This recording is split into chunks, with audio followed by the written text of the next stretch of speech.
মাশাআল্লাহ, এই যে আমার মধুমঞ্জুরিতে ফুল আসছে। এটা যদিও সেলের জন্য ছিল, সেল করার জন্য। এই যে এই জন্য জিও ব্যাগে আছে।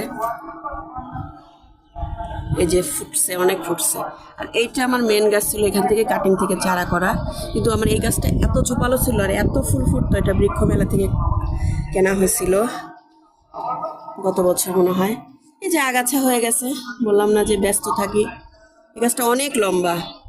গাছটা অতিরিক্ত তাপমাত্রায় পাতাগুলো একদম পুড়ে গেছিল সানবার্নের কারণে।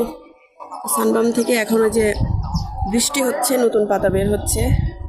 আশা করি খুব দ্রুত এটাতে ফুল চলে আসবে, এটাতে প্রচুর ফুল হয়। আর এটা হলো চারা করা ছিল, আমি তো গাছ সেল করি। সেই চারা গাছটা অনেক বড় হয়ে এখন যে ফুল চলে আসছে।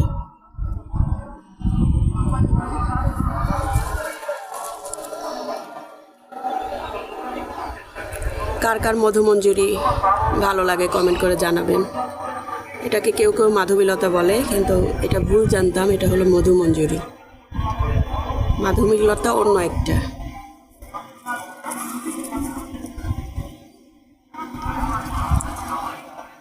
এগুলো আমার সেল করার গাছই বেশি আছে। এই জায়গাটা শিউলি আছে অনেক।